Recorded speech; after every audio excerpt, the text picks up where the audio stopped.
Hello नमस्कार दोस्तों, स्वागत है आप सभी का आपके अपने YouTube channel self study academy पर। आप सभी को बता दें कि TGT, PGT, LT grade, D triple SB इन सभी वैकेंसियों के लिए हम क्लासेस शुरू कर रहे हैं और स्पेशली होम साइंस। और सबसे पहले देखेंगे प्रीवियस ईयर, सारे पब्लिकेशन क्लियर करेंगे और इससे बाहर परीक्षा में आप लोगों का कुछ नहीं आएगा। कंटिन्यू आप लोग क्लास करते रहिएगा ताकि समय से आप लोगों की तैयारी हो सके, क्योंकि जुलाई के बाद कभी भी आप लोगों का एग्ज़ाम हो सकता है। तो आप लोग पूरे ज़ोर शोर से तैयारी करें ताकि एक सीट आपको मिल सके। तो ये जो आपका सोल पेपर है ये आया था 2021 में और होम साइंस का था। तो आप लोगों को बता दें कि कैसा आया था। सबसे पहला क्वेश्चन है ट्रसल प्रयास है। तो देखिए कैसा प्रयास है आप लोगों को बताना है। ऑप्शंस आपके सामने है, झुकाव, बैठना, या फिर सेकंड नंबर पर है उठाना, खींचना, और फिर है टांग पैर की गति, या फिर रोकना। आप लोगों को बताना है कैसा प्रयास है।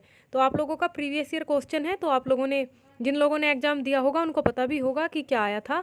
तो आप लोगों को बताएं इसमें क्या आएगा।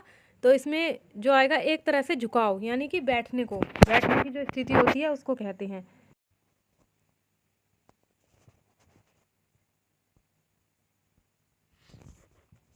तो ये कहेंगे झुकाव यानी कि बैठना। फिर आ जाता है सेकंड क्वेश्चन, सिर पर लंबी पट्टी बांधने के लिए पट्टियों की आवश्यकता होती है। फास्टली देखेंगे, रैपिड फास्ट रिवीजन करेंगे क्योंकि क्वेश्चन काफ़ी ज़्यादा है। तो आप लोगों को बता दें कि सिर पर लंबी पट्टी बांधने के लिए पट्टियों की आवश्यकता होती है। आपको बताना है 1 पट्टी, 2 पट्टी, 3 पट्टी या फिर 4 पट्टी। तो इसको आपको डिटेल में समझा देते हैं कि सिर पर लंबी पट्टी बांधने के लिए 2 पट्टियों की आवश्यकता होती है और ये पट्टी कई कारणों से बांधी जाती है। कितनी पट्टी की आवश्यकता होती है? 2 पट्टी की। और इसके जो कारण है, घाव या चोट लगे अंग को संक्रमण या बाहरी धूल आदि दुष्प्रभाव से बचाने के लिए पट्टी की जाती है। या फिर शरीर के जो चोट खाए हुए अंग होते हैं और वहाँ की जो पेशियाँ होती हैं या फिर रक्तवाहिनी होती है, नसों को सहारा देने के लिए भी पट्टी की जाती है। नेक्स्ट क्वेश्चन देख लेते हैं, बीसीजी का टीका किस रोग से बचाव करता है? आप लोगों को बताना है चेचक, डिप्थीरिया, तपेदिक या फिर टाइफाइड। तो आप लोगों का ऑप्शन क्या आएगा? तपेदिक। तपेदिक कैसे आएगा? तपेदिक आएगा क्योंकि यह क्षय रोग का एक कारण होता है, यानी कि संक्रामक रोग होता है तपेदिक, जो माइक्रोबैक्टीरियम ट्यूबरकुलोसिस नामक जीवाणु से होता है। इस रोग को यक्ष्मा या काक रोग भी कहते हैं। 1882 ईस्वी में जर्मन वैज्ञानिक रॉबर्ट कोच ने टीबी के जीवाणु की खोज की थी। किसने की थी खोज? जर्मन वैज्ञानिक रॉबर्ट कोच ने। ये जीवाणु मुंह से थूकते समय या फिर सांस के द्वारा भी फैलते हैं।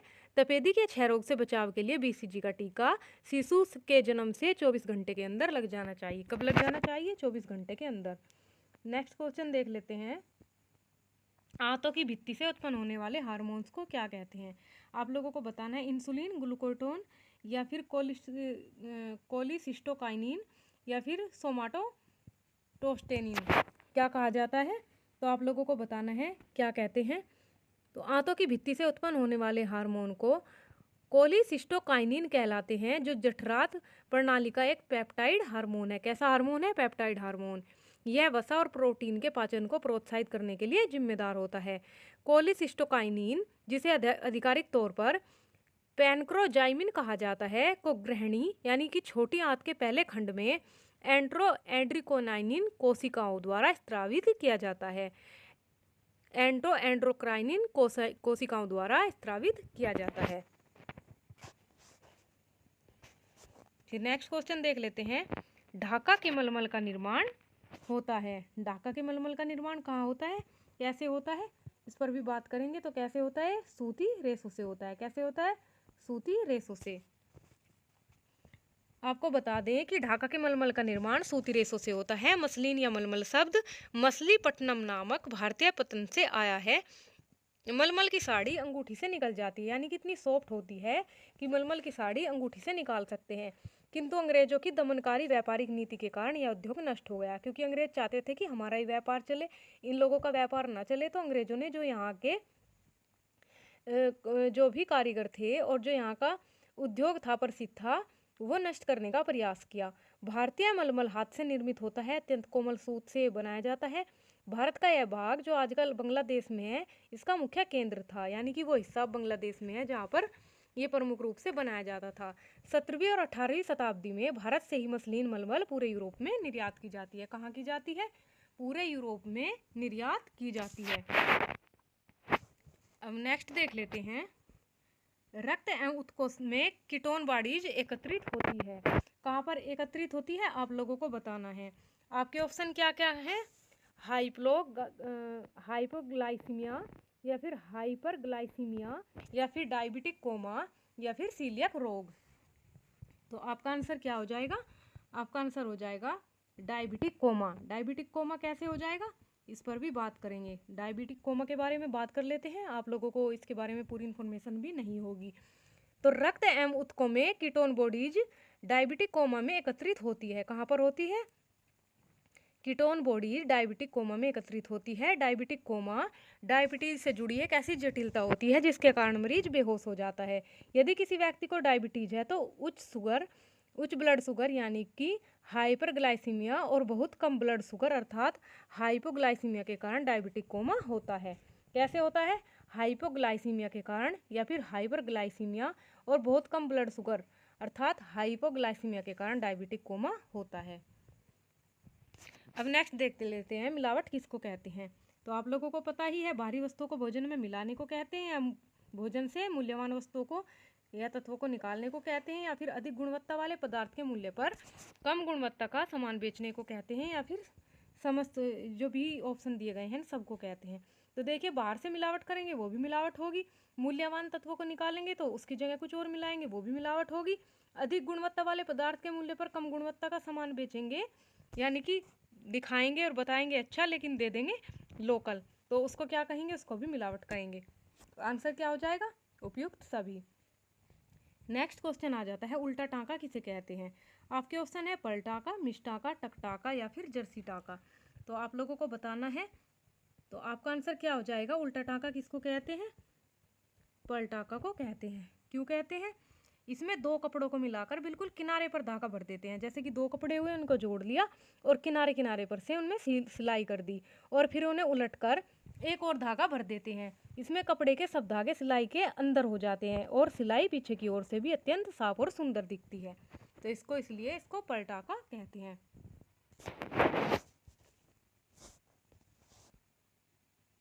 अब नेक्स्ट देख लेते हैं,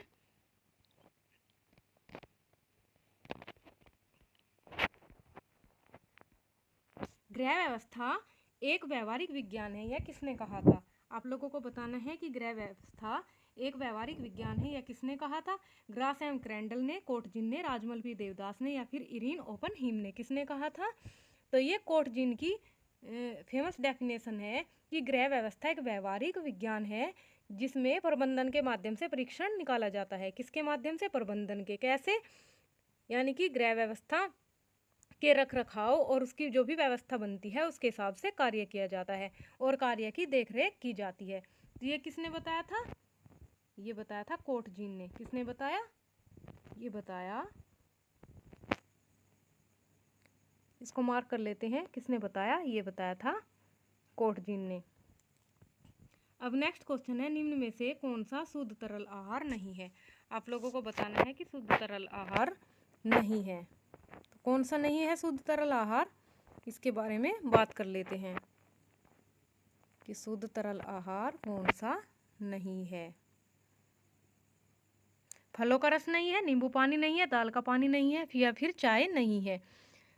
तो आप लोगों को पता है कि चाय शुद्ध तरल आहार कभी भी नहीं होता है। फलों का रस भी होता है, नींबू पानी भी होता है, आप लोग गर्मियों में ज़्यादातर लेते हैं, और दाल का पानी भी होता है, सुरक्षित होता है क्योंकि पेशेंट को भी दिया जाता है। और चाय डॉक्टर सजेस्ट नहीं करते हैं कि आप लोग डेली चाय पिए, या फिर ये भी नहीं होता कि चाय का आपको कोई बेनिफिट देखने के लिए मिले। तो क्या हो जाएगा आपका आंसर? चाय। क्या हो जाएगा? चाय। नेक्स्ट क्वेश्चन आ जाता है, कंथा कढ़ाई कहाँ से संबंधित है। पंजाब से, बंगाल से, उत्तर प्रदेश से या फिर गुजरात से। कहाँ से संबंधित है आप लोगों को बताना है। तो ये कहाँ की कढ़ाई है आप लोगों ने पहले भी पढ़ा होगा, ये पश्चिमी बंगाल की कढ़ाई है। और इसमें पुरानी साड़ियाँ क्या करते हैं, पुरानी साड़ियाँ और धोती के सूती कपड़ों को जोड़ा जाता है और उनकी निचली सतह बनाई जाती है और उसके ऊपर कई परतें बनाई जाती हैं। इसमें रंगीन धागों का बड़े ही धैर्य के साथ खूबसूरती से प्रयोग किया जाता है। कांथा कढ़ाई में धागों से विभिन्न प्रकार के जानवरों, यानी कि जैसे कि जंगली जानवर हुए, स्थानीय दृश्य हुए, या फिर फूल पत्तियाँ, इस तरह की इसमें डिजाइन बनाई जाती हैं। और अन्य कढ़ाई के बारे में भी आपको बता दें, जैसे कि कांथा पश्चिमी बंगाल से फेमस है, तो आपको पता होगा कच्छ गुजरात से फेमस है, कसूती कर्नाटक से फेमस है, फुलकारी पंजाब में फेमस मानी जाती है, और चिकनकारी उत्तर प्रदेश में मानी जाती है। चिकनकारी का प्रमुख केंद्र जो माना जाता है उत्तर प्रदेश लखनऊ माना जाता है। यहाँ तक आप लोगों को क्लियर हुआ। अब नेक्स्ट देख लेते हैं, बालक का समाजीकरण कहाँ से प्राप्त होता है। आप लोगों को बताना है सोशल मीडिया, विद्यालय या परिवार, आप लोगों को बताना है, या फिर खेल का मैदान। तो कहाँ कहाँ से होता है। तो देखिए, सबसे पहले आप लोगों को बता दें कि सबसे पहले जब बालक का समाजीकरण होता है तो सबसे पहले वह परिवार के बीच में रहता है, जहाँ खून के रिश्ते से जुड़े हुए व्यक्ति रहते हैं, उसको परिवार कहते हैं। और वैवाहिक संबंध वाले लोग रहते हैं, वो परिवार कहलाता है। और वहाँ से बालक का समाजीकरण प्रारंभ होता है। बालक में वंशानुक्रम रूप से प्राप्त कुछ अनुवांशिक गुण होते हैं, जैसे मूल भाव, संवेग, सहज क्रियाएं, क्षमताएं, इस तरह के बहुत सारे गुण हो जाते हैं। और अनुकरण, सहानुभूति, उन गुणों में भी वंशानुक्रम की महत्वपूर्ण भूमिका होती है। ये सभी तत्व बालक के समाजीकरण के लिए उत्तरदायी होते हैं, यानी कि कुछ चीज़ें वंशानुक्रम से मिलती हैं, कुछ चीज़ें हेरिडिटी से मिलती हैं, और कुछ चीज़ें ये सारी चीज़ें जो होती हैं मिलाकर बालक के समाजीकरण को प्रभावित करती हैं। तो क्या हो जाएगा, हो जाएगा परिवार। क्या आंसर हो जाएगा, आंसर हो जाएगा परिवार। नेक्स्ट देख लेते हैं, वृद्धावस्था में कैल्शियम की कमी से कौन सी बीमारी उत्पन्न होती है। आपको बताना है, ऑस्टोमेलेसिया, ऑस्टोपोरोसिस, कबूतर छाती रोग, अस्थि विकृति। तो आप लोगों को बताना है, आप लोगों ने, जिन लोगों ने पहले एग्जाम दिया होगा उन सबको पता भी होगा कि क्या क्या गलतियां करके आए थे। तो वृद्धावस्था में कैल्शियम की कमी से क्या होता है, ऑस्टोपोरोसिस नामक बीमारी हो जाती है।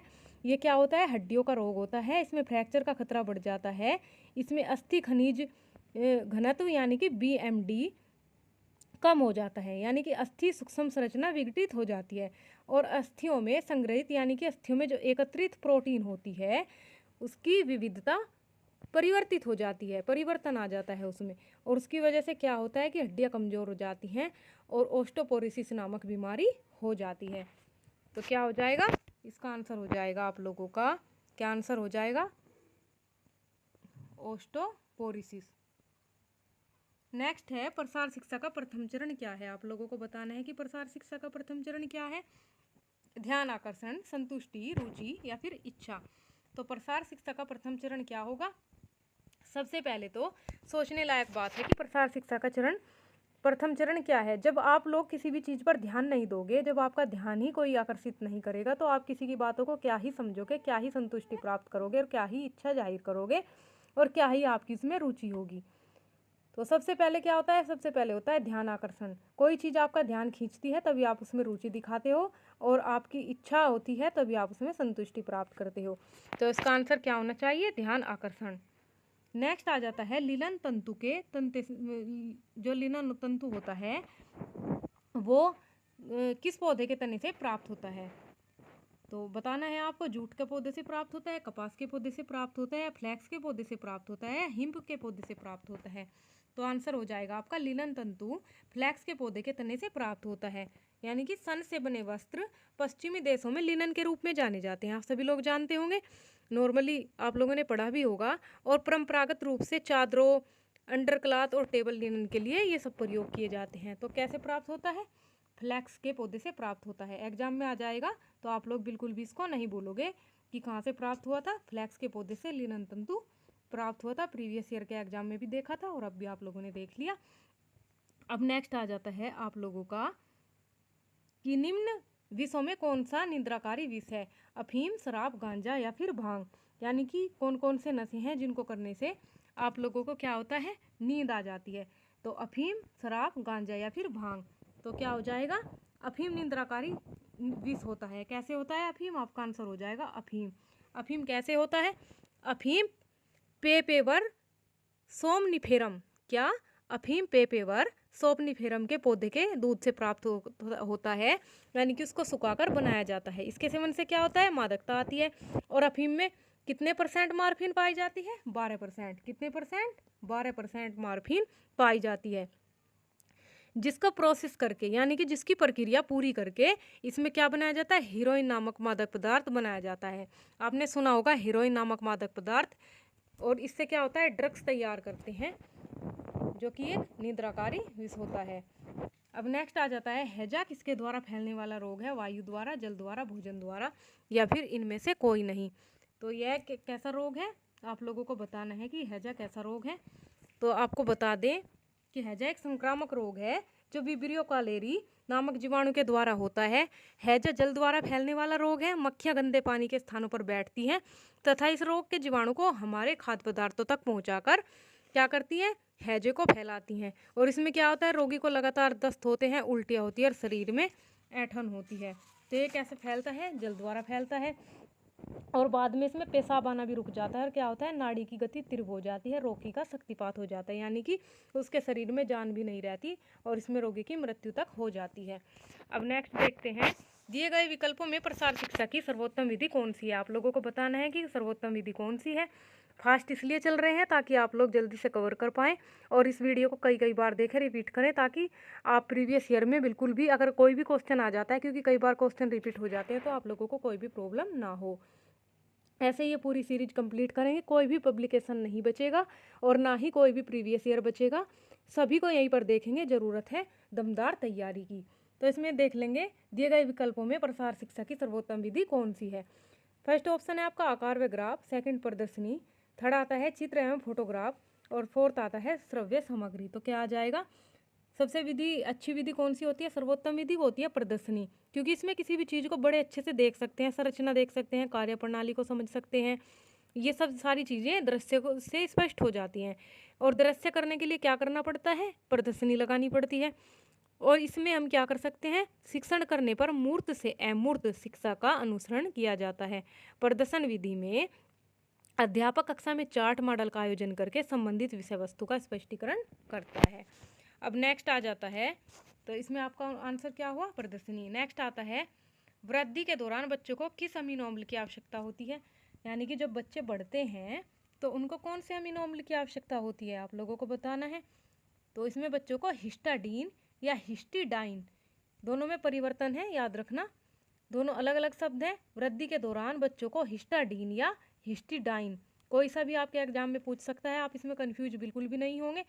अमीनो अम्ल की आवश्यकता होती है। हिस्टीडाइन एक प्रकार का अमीनो एसिड है। कैसा एसिड है? अमीनो एसिड, जिसका उपयोग किस चीज़ के लिए किया जाता है? प्रोटीन के जैव संश्लेषण के लिए इसका प्रयोग किया जाता है। किसके लिए? प्रोटीन के जैव संश्लेषण के लिए। उम्मीद है आप लोग समझ गए होंगे। फिर नेक्स्ट आ जाता है आप लोगों का, भ्रूण की आंतरिक परत को क्या कहते हैं? आप लोगों को बताना है कि जो भ्रूण की आंतरिक परत होती है उसको क्या कहते हैं। तो उसको क्या कहेंगे? आप लोगों को बताना है भ्रूण की आंतरिक परत को क्या कहते हैं। तो उसको कहते हैं एमनियोन। भ्रूण के बाहर का बाह्य भाग, त्वचा के अंदर का अंतःस्थितिय, दोनों के बीच का मध्यस्तर कहलाता है। इनसे विभिन्न कार्य करने वाले अंग विकसित होते हैं। भ्रूण के विकास को एब्रियोजेनेसिस कहा जाता है। क्या कहा जाता है? एब्रियोजेनेसिस कहा जाता है। तो इसका आंसर क्या हुआ आपका? एमनियोन।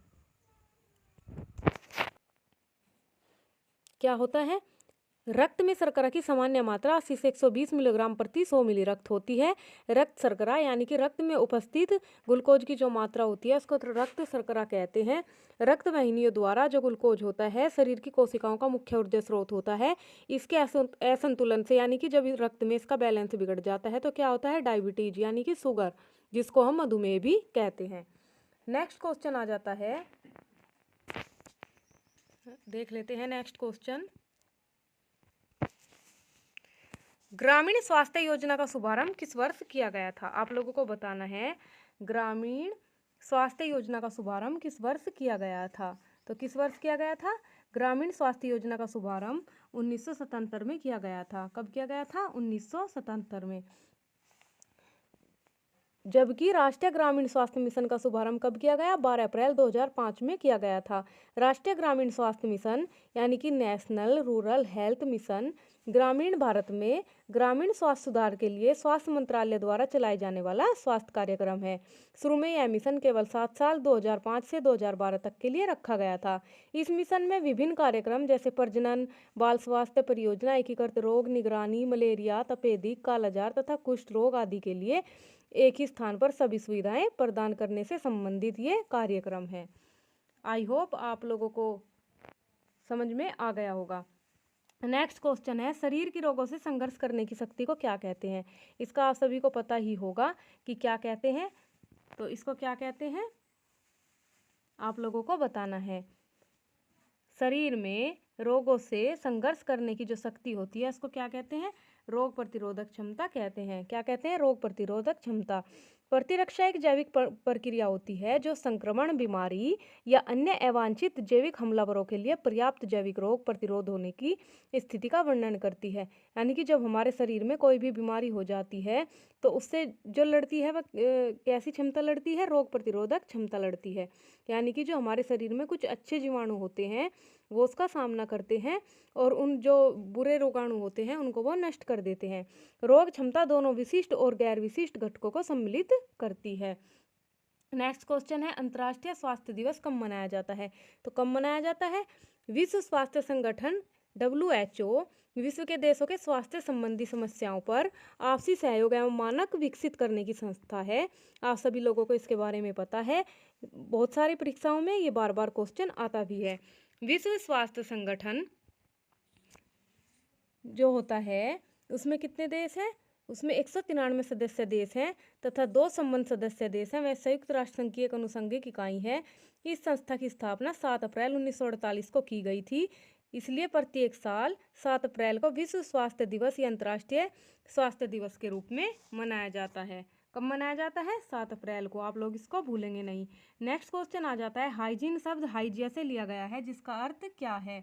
आपको बताना है। तो इसका अर्थ क्या होता है? ग्रीक देवी का नाम होता है। ग्रीक देवी कैसी देवी? यानी कि घर और शुद्धता की देवी, यानी कि जीएस की बहन। तो ग्रीक देवी का नाम होता है। आप लोग इसको याद रखेंगे। फिर नेक्स्ट क्वेश्चन आ जाता है, बच्चों में सन्निकूट दूरस्थ विकास का क्रम क्या है? तो आप लोग इसको याद रखेंगे। क्या होता है? बच्चों में सन्निकूट दूरस्थ विकास का क्रम केंद्र से परिधि की ओर होता है। क्या होता है? केंद्र से परिधि की ओर होता है। गेसल ने शेषावस्था के शारीरिक विकास को 4 प्रमुख चरणों में विभाजित किया है। प्रथम चरण में क्या होगा? 4 महीने की आयु के बच्चे आएंगे। द्वितीय चरण 4 महीने से 8 महीने की आयु के बच्चे आएंगे और तृतीय चरण में क्या होगा? 8 महीने से 12 महीने की आयु के बच्चे आएंगे। चतुर्थ चरण में 12 महीने से 18 महीने की आयु के बच्चे आएंगे। फर्स्ट में कितने आएंगे? 4 महीने के बच्चे, और सेकंड में 4 से 8 के, और थर्ड में 8 से 12 के, और फोर्थ में 12 से 18 महीने के बच्चे आएंगे। आप लोग इसको याद रखेंगे। फिर नेक्स्ट आ जाता है,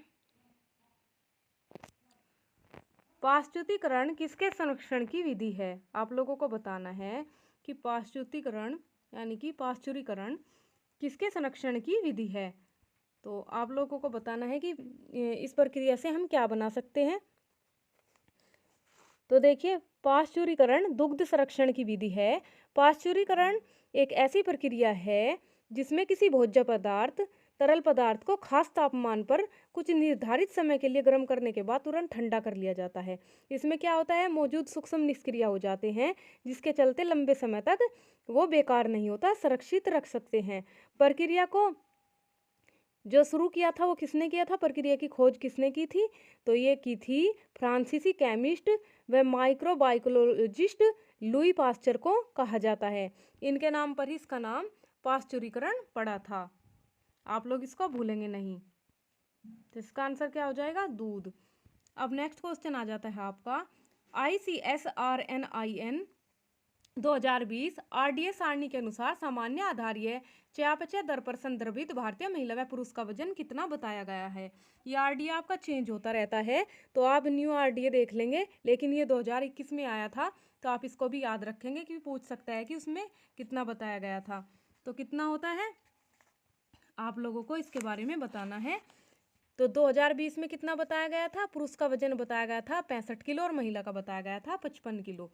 तो कितना हो जाएगा आपका? सेकंड ऑप्शन हो जाएगा, 65 पुरुष और 55 किलोग्राम महिला। नेक्स्ट क्वेश्चन आ जाता है, शिक्षित करके व्यक्ति की मनोवृत्ति, दृष्टिकोण एवं व्यवहार में परिवर्तन लाना रिक्त स्थान का आधारभूत दर्शन है। ऑप्शन है शिक्षा, प्रसार शिक्षा, शिक्षण या फिर अनौपचारिक शिक्षा। तो आप लोगों को इसका आंसर देना है। तो इसका आंसर क्या होगा? शिक्षित करके व्यक्ति की मनोवृत्ति, दृष्टिकोण एवं व्यवहार में परिवर्तन लाना प्रसार शिक्षा का आधारभूत दर्शन है। आप सभी इसको जानते हैं। प्रसार शिक्षा द्वारा ग्रामीणों, अनपढ़ों एवं बेरोजगारों को शिक्षित किया जाता है, जिसके माध्यम से वे अपनी स्थानीय परिस्थितियों में रहकर ज्ञान अर्जन कर सकते हैं, अपने स्वास्थ्य के प्रयासों से रोजगार प्राप्त कर सकते हैं, अपने जीवन को ऊंचा उठा सकते हैं। ये किसी एक निश्चित स्थान पर बांधकर नहीं दी जाती, व्यक्ति की सुविधा के अनुसार प्रसार शिक्षा दी जाती है। फिर नेक्स्ट क्वेश्चन आ जाता है आपका,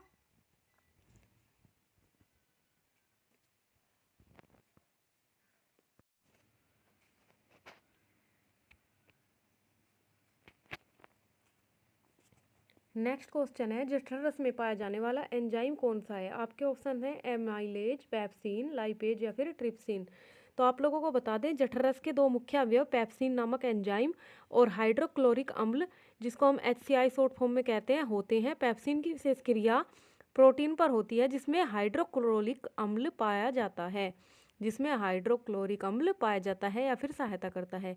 इस क्रिया से प्रोटीन पहले फूल जाता है, फिर बाहर से गलने लगता है, और जठरीय रस की क्रिया द्वारा प्रोटीन से पहले मेटाप्रोटीन बनता है। कौन सा प्रोटीन बनता है? पहले मेटाप्रोटीन बनता है। तो इसका आंसर आपका क्या होगा? इसका आंसर होगा आपका पेप्सिन।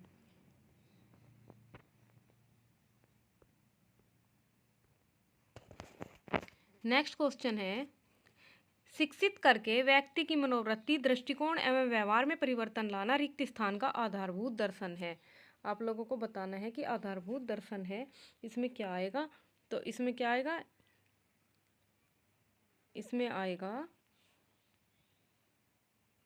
शिक्षित करके व्यक्ति की मनोवृत्ति, दृष्टिकोण एवं व्यवहार में परिवर्तन लाना प्रसार शिक्षा का आधारभूत दर्शन है। किसका है? प्रसार शिक्षा का। कैसे? प्रसार शिक्षा द्वारा ग्रामीण, अनपढ़ों, बेरोजगारों को शिक्षित किया जाता है, जिसके माध्यम से वे अपनी स्थानीय परिस्थितियों में रहकर ज्ञान अर्जन करते हैं और रोजगार प्राप्त करते हैं।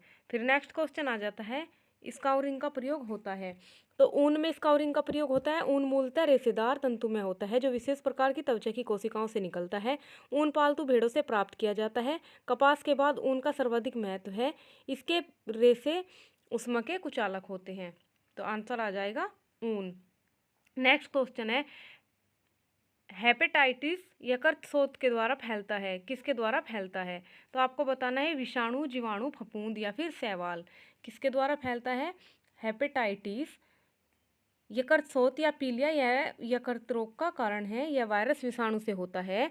यकृत का पीलिया रोग रक्त में सीरम, कौन सा सीरम? बिलाउरुबिन की मात्रा बढ़ जाने से श्लेष्मिक झिल्ली तथा त्वचा का रंग पीला हो जाता है। यह एग्जाम में भी आ सकता है कि यकृत का पीलिया रोग रक्त में कौन सा सीरम बढ़ने से होता है? तो आपको बताना है बिलारुबिन। और इससे क्या होता है? त्वचा का रंग पीला हो जाता है। दो प्रकार का होता है, संक्रामक और सीरम। फिर नेक्स्ट क्वेश्चन आ जाता है आप लोगों का। नेक्स्ट क्वेश्चन है, पोषण आहार विज्ञान के जनक हैं। तो आपको बताना है पोषण आहार विज्ञान के जनक कौन है? तो एंटोनी लेवोइजर 1794 को पोषण आहार का जनक माना जाता है। यह एक फ्रेंच वैज्ञानिक थे। इन्होंने रसायन विज्ञान में पोषण के क्षेत्र में उत्कृष्ट कार्य किए। नेक्स्ट क्वेश्चन आ जाता है, भूलने की अचेतन प्रक्रिया कौन सी होती है? प्रतिगमन, दमन या फिर सामूहिकरण। इनमें से आपको बताना है कि भूलने की अचेतन प्रक्रिया कौन सी होती है। तो दमन भूलने की अचेतन प्रक्रिया है। आप लोग इसको याद रखेंगे, क्योंकि उन भावनाओं, इच्छाओं तथा कल्पनाओं का संगठित नाम जो मानव के व्यवहार को अचेतन की भांति अज्ञात रूप से प्रभावित करती हैं और चेतना भी पहुंच के बाहर नहीं है, जिनका वह अपनी भावनाओं, इच्छाओं और कल्पनाओं के रूप में स्वीकार करता है, उसको कहते हैं भूलने की अचेतन प्रक्रिया, और उसको कहते हैं दमन।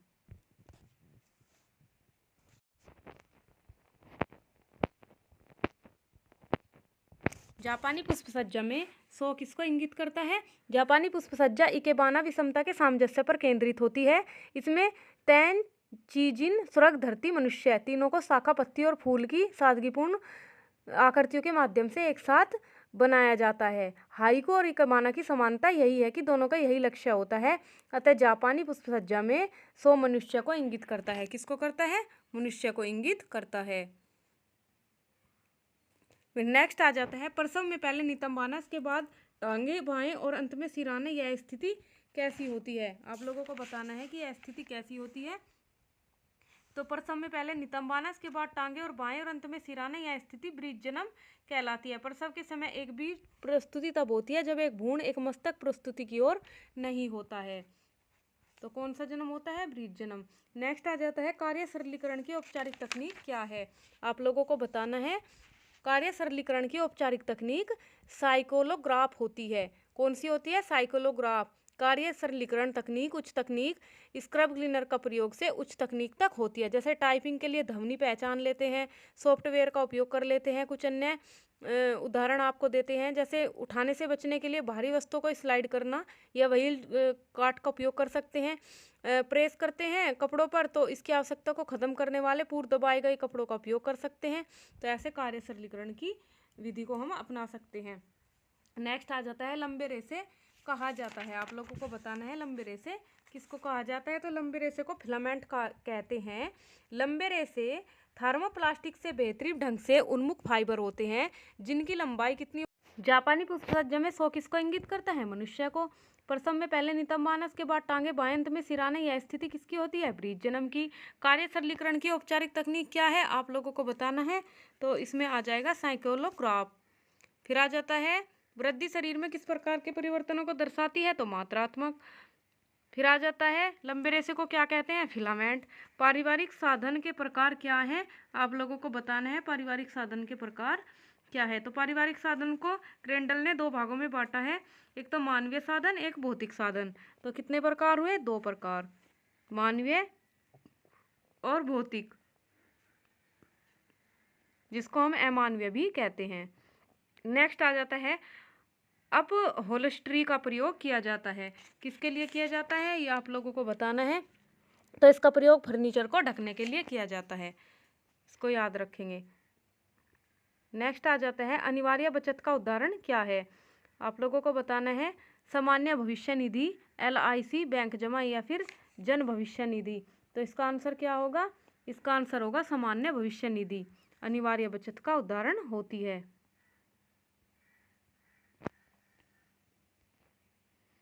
नेक्स्ट क्वेश्चन है अल्पना कहाँ से है? बंगाल, उत्तर प्रदेश, राजस्थान या फिर बिहार से। आप लोगों को बताना है कि अल्पना कहाँ से है। तो अल्पना विभिन्न अवसरों पर बनाई जाती है और ये बंगाल से है और लोक कला का सीधा संबंध 5000 वर्ष पूर्व की मोहनजोदड़ो की कला से है। तो कहाँ से है? बंगाल से। आप लोग इसका ध्यान रखेंगे। फिर नेक्स्ट आ जाता है परिधानों में राफल्ड कॉलर प्राय किस प्रकार के गले में लगाए जाते हैं? तो ये लगाए जाते हैं गोलाकार आकार के गले में। किस प्रकार के गले में? गोलाकार आकार के गले में। नेक्स्ट आ जाता है भोजन पकाना खदकाना सिमरिंग विधि में टेम्परेचर कितना होना चाहिए? आप लोगों को बताना है कि कितना टेम्परेचर होना चाहिए। तो 82 से 9 डिग्री सेल्सियस से इसका टेम्परेचर होना चाहिए, यानी कि 82 डिग्री से 99 यानी कि 99 डिग्री सेल्सियस होना चाहिए। बाल विकास के विभिन्न पहलू कौन कौन से हैं? शारीरिक विकास, गत्यात्मक विकास, भाषा विकास या उपरोक्त सभी। तो सारे ही बाल विकास के पहलू होते हैं। तो इसमें आ जाएगा उपरोक्त सभी। नेक्स्ट आ जाता है सामुदायिक विकास कार्यक्रम की धुरी किसे कहा जाता है? आप लोगों को बताना है। तो ये 2 अक्टूबर 1952 में सामुदायिक विकास कार्यक्रम शुरू हुआ था। देश में कृषि कार्यक्रम और संचार की प्रणाली में सुधार के लिए ये शुरू किया गया था। और ये कहते हैं प्रसार कार्यकर्ता को, क्योंकि वह जमीनी स्तर से कार्य करता है। विश्व स्वास्थ्य संगठन किसके लिए कार्य करता है? तो विश्व स्वास्थ्य संगठन विश्व के देशों की स्वास्थ्य संबंधी समस्याओं पर आपसी सहयोग और मानव स्वास्थ्य संबंधी समाज विकसित करने की संस्था है। और इसमें 194 सदस्य देश हैं और इसका मुख्यालय स्विट्जरलैंड के जेनेवा शहर में स्थित है। तो इसका आंसर आपका हो जाएगा माता और शिशुओं के लिए। नेक्स्ट आ जाता है जाइगोट किसे कहते हैं? तो जाइगोट किसे कहते हैं आप लोगों ने पढ़ा भी होगा। दो युग्मक कोशिकाएं जो होती हैं लैंगिक प्रजनन के द्वारा संयुक्त होकर जिस कोशिका का निर्माण करती है उसे युग्मज या युग्मनज या गैमीट या फिर जाइगोसाइट या फिर जाइगोट कहते हैं। इसे नए कोष के नाम से भी आप लोग जान सकते हैं। फिर नेक्स्ट आ जाता है बाल विवाह निरोधक अधिनियम किस सन में लागू हुआ था? तो बाल विवाह निरोधक अधिनियम 28 सितंबर 1929 को काउंसिल ऑफ इंडिया में पारित हुआ था, जिसमें लड़कियों के विवाह की आयु 14 वर्ष और लड़कों की 18 वर्ष रखी गई थी। तो कब हुआ था ये हुआ था 28 सितंबर 1929 को। नेक्स्ट आ जाता है प्रोटीन में नाइट्रोजन का प्रतिशत कितना होता है? आप लोगों को बताना है। तो प्रोटीन में नाइट्रोजन का प्रतिशत 16% होता है। कितना होता है? 16%।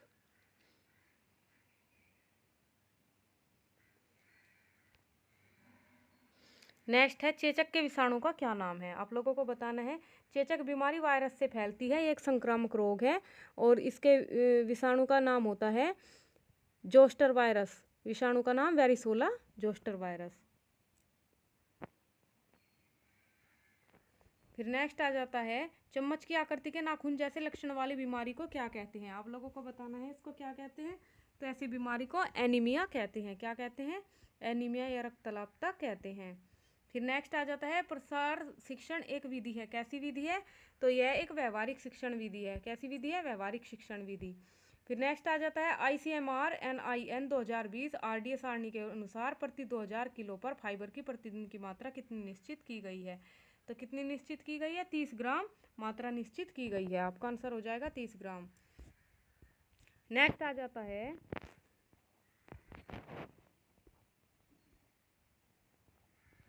पर्यावरण में उपस्थित आवश्यक तत्वों का असंतुलन कहलाता है। तो क्या कहलाता है? प्रदूषण, रासायनिक प्रदूषण, सांस्कृतिक प्रदूषण या फिर भौतिक प्रदूषण। तो कौन सा प्रदूषण कहलाता है? यह कहलाता है असंतुलन प्रदूषण कहलाता है, यानी कि प्रदूषण, क्योंकि इसमें समस्त प्रकार के प्रदूषण आ जाते हैं।